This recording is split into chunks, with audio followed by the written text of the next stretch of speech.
Amen, je vous dis bonsoir à tous dans le nom de Jésus. Voilà, mon cœur est dans la joie d'être ici parmi vous dans cette soirée. C'est toujours une grâce du ciel de pouvoir témoigner de la puissance de Dieu. Amen. Dieu est bon, et parce que Dieu est bon, on doit en rendre témoignage. Vous savez, je vais vous expliquer une expérience que j'ai vécue ces derniers jours, où la puissance de Dieu a éclaté davantage dans ma vie. Amen. Où j'ai vu la manifestation et la souveraineté de Dieu en toute situation. Vous savez, quand l'homme donne tout pour perdu, quand l'homme dit c'est fini, c'est là que Dieu commence. Amen. Comme vous le voyez, malheureusement, je suis en deuil de mon frère. J'ai perdu mon frère unique. Nous étions 2 garçons dans la maison de mon père. À présent, je suis 1. Mon frère, âgé de 48 ans, voici qu'il a eu une vie malheureuse, toute sa vie. Mon frère a souffert toute sa vie. Mon beau-frère pourrait en témoigner, il le connaît comme un frère. Il a grandi avec lui. Ça fait 30 ans que Samuel, il est dans la maison de mon père, qu'il a pris et qui s'est marié avec ma soeur. Il m'a vu grandir, j'étais un petit bébé. Pour moi, ce n'est pas mon beau-frère, c'est mon frère. Et je vais vous expliquer. Mon frère a souffert toute sa vie. La vie de mon frère a été un échec. Mon frère s'est marié, quelques années plus tard, il va se séparer de sa compagne. Ses enfants vont être dispersés. Il va garder une fille, une autre fille va partir. À l'âge de 14 ans, elle va se marier avec un gitano de Lima à l'âge de 14 ans. Mon frère, qu'est-ce qu'il va faire? Mais lui, paix à son âme. Il a fait beaucoup souffrir aussi ma belle-sœur. Il avait une double vie. Avec le respect que je dois aux anciens. Je ne veux pas être déplacé dans mes paroles, mais je suis obligé de le dire, sinon vous ne comprendrez pas. Alors donc, ma belle-sœur, elle a quitté mon frère. Mon frère s'est trouvé tout seul. Mon frère s'est juntado con una paya, et puis cette paille, elle a quitté mon frère. Quand mon frère a décidé de venir sur Marseille, parce qu'on habitait Châtellerault, cette femme va laisser mon frère, et voici que mon frère, il a tout perdu. Il a perdu son foyer gitanique au gitan avec une cousine à nous. Il a détruit son foyer parce que lui, il a voulu. Et puis, il a perdu ses enfants. Et puis, voici que cette deuxième femme va le quitter. Voici que mon frère va rentrer dans une dépression. Voici que mon frère, il va perdre l'usage de ses jambes à cause d'une maladie d'un face-à-face qu'il avait fait en voiture quelques années auparavant. Voici que mon frère, il va rester les 5 ou 6 dernières années de sa vie dans un lit, couché, sans pouvoir marcher. Et voilà que je témoignais de Dieu à mon frère. Je me convertis, je donne mon cœur à Dieu. Dieu commence à toucher mon cœur en 2016, mais je donne mon cœur à Dieu réellement en 2017. Amen. Et voilà que quand on trouve la vérité, quand on trouve le salut, quand on trouve la grâce, quand on trouve un moyen de rentrer dans le ciel, on veut partager ce trésor avec ses êtres chers. Voilà que je témoigne de Dieu à mon frère, qui lui était loin de Dieu, qui lui, sa vie était détruite, qui lui, sa vie était brisée. Il était sous l'emprise de la drogue, il était sous l'emprise des médicaments, il avait beaucoup de liens, et voilà que je témoigne à mon frère et je dis, à plusieurs reprises, pendant 4 ans, José, il me dit oui mon frère, il y a un moyen de salut pour toi, il y a un moyen de pardon de tes péchés, parce qu'un homme, il y a 2000 ans, il est mort pour toi, pour tes péchés mon frère, il faut que tu te repentes, parce que la vie de demain ne t'appartient pas, si tu devrais quitter ce monde où tu vas aller, José, moi j'ai trouvé la vérité, si même tu te repentirais maintenant, tu irais dans le ciel, tu serais sauvé, on serait réunis pour l'éternité parce que je suis un chrétien. Je ne suis pas sauvé parce que je suis mieux que toi, mais la grâce de Dieu m'a été donnée à travers Jésus. Et puis mon frère au début me disait, je ne veux rien savoir, laisse-moi, je n'ai pas envie de parler de ça. Mais voilà que mon cœur va me dire de persévérer. et de parler à mon frère de l'amour de Jésus.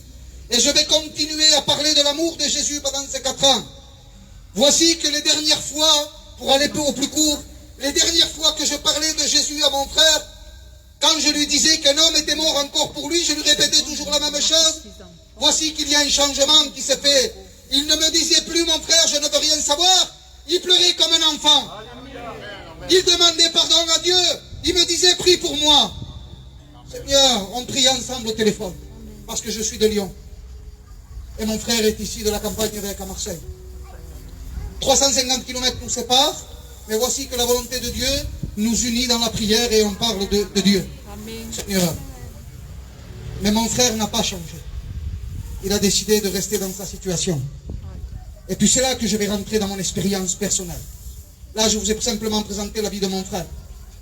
Mais maintenant, je vais vous présenter ce que moi j'ai vécu. Vous savez, la mort de mon frère, pour moi, était un échec total.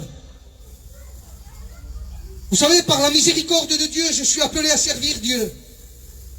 Et puis moi, le désir de mon âme, le désir le plus cher, bien sûr, bien sûr, c'est de prêcher l'évangile, hein, quand le temps sera au moment convenable. Mais d'abord, c'était de prêcher aux gens de ma maison. C'était que Dieu ouvre une porte dans le foyer de mes parents. Avant d'aller prêcher aux autres, moi, je voulais que mes parents, mon frère, soient sauvés. Amen. Et puis la mort de mon frère, pour moi, est un échec. Voilà que mon frère n'a pas changé d'attitude. Et puis, à la lumière de la parole, si on use la loi, si on utilise la loi, à la lumière de la loi, alors mon frère est parti loin de Dieu. Un échec total. Je ne comprenais pas. Seigneur, tu m'appelles à te servir, je te donne ma vie, je te donne mon cœur, je te donne mon foyer. Je prie pendant 4 ans pour mon frère, tu ne changes pas la situation de mon frère. Tu ne convertis pas mon frère, maintenant mon frère est parti, il est loin de toi. Moi, c'était ma vision à moi, ça. Oh Dieu, je t'aime, Seigneur. C'était ma vision à moi. Mais voilà que quelque part dans la Bible va dire que vos pensées ne sont pas mes pensées, vos voix ne sont pas mes voix. Vous savez, moi, à travers ça, quelque part inconsciemment, j'ai condamné mon frère. On dirait que moi, je parle pour moi. L'homme, dans sa nature, il pointe beaucoup du doigt à son prochain. En quelque sorte, il vole le marteau du juge de Dieu et il se fait juge de la loi. Moi, par ma réaction, j'ai condamné mon frère. Pourtant, ça me fait mal. Je ne voulais pas le condamner, moi, mais je l'ai fait. Et voici que je demande à Dieu. Et je dis, Seigneur,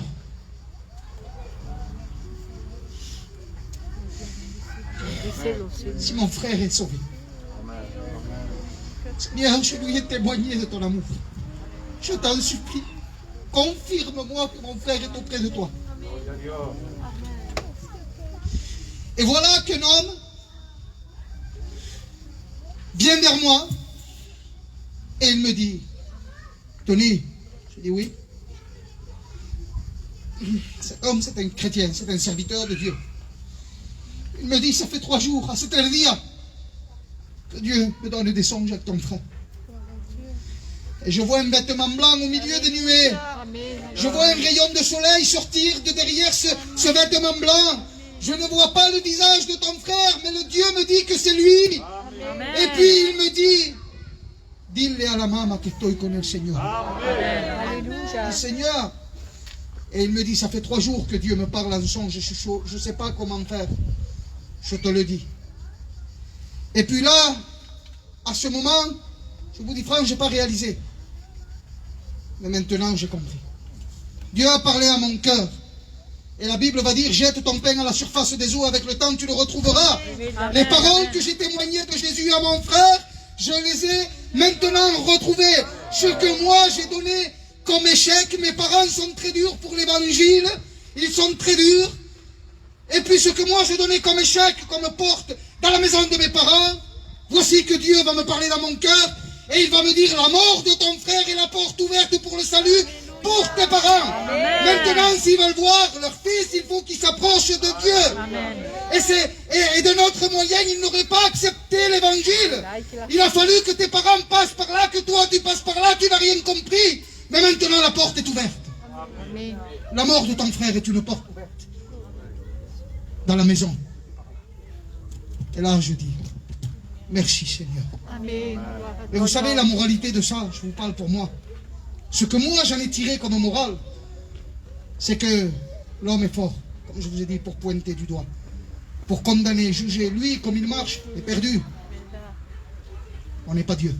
Vous savez, la repentance, c'est la part de l'homme, mais la miséricorde, c'est la part de Dieu. On ne peut pas mesurer la miséricorde de Dieu. Dieu, il fait ce qu'il veut. Une seule pensée que mon frère, avant de partir, il a eu, je ne sais pas, j'imagine, Seigneur, pardon. Et puis il s'est éteint. Mais mon frère est sauvé. Amen. Maintenant, j'ai l'espérance, moi, de voir mon frère. Maintenant, je sais que moi, il faut que je m'attache à Dieu davantage. Je sais qu'il faut que je marche dans ses voies jusqu'au bout et que je tienne bon.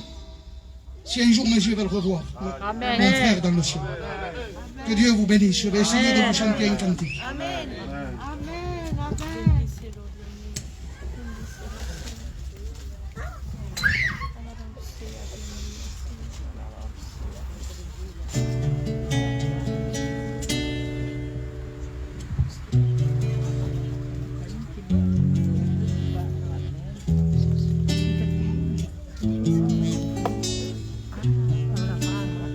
Esta canción la he compuesto para hacer de bien. Las injusticias de la vida la titularé. Porque hay gente que no lo están pasando muy bien. Quiere que salga el sol, pero no deja de llover. Y les duele en el alma esta profunda herida, aunque pasa el tiempo y no cicatriza. Personas han llorado la sala de un hospital por culpa del mal resultado de algún familiar. El matrimonio Arcán hubiera dado su vida por no sufrir la pérdida del ser que más quería, porque le arrebataba lo que tanto quería. Estas son las injusticias de la vida. Esta vida es injusta, ya lo sé, es así ni que le vamos a hacer. Pero Dios tiene y un cielo, una tierra nueva, y la nueva Jerusalén le llama. Lo que te arrebataron en la tierra, ahí podrá disfrutarle porque hay la vida eterna. Allí no hay injusticia, está el sol de justicia, y este será tu lumbrera, tu lumbrera, tu lumbrera. Cristo será tu lumbrera, tu lumbrera, tu lumbrera. Cristo será tu lumbrera.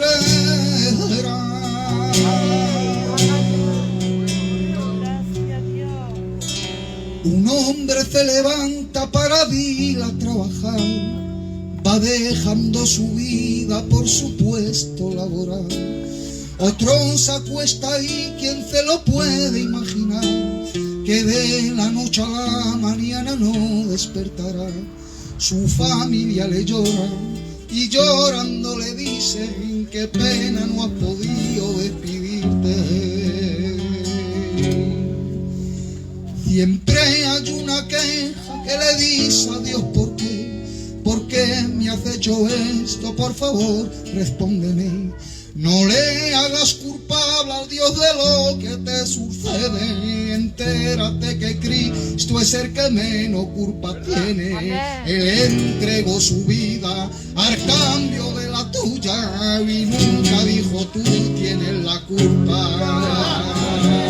Esta vida es injusta, ya lo sé, es así ni que le vamos a hacer. Pero Dios Dios tiene y un cielo, una tierra nueva, y la nueva Jerusalén le llama. Lo que te adelantaron en la tierra, ahí podrá disfrutarla porque habrá la vida eterna. Allí no hay injusticia, está el sol de justicia, y este será tu lumbrera, tu lumbrera, tu lumbrera. Cristo será tu lumbrera, tu lumbrera, tu lumbrera. Cristo es nuestra lumbrera.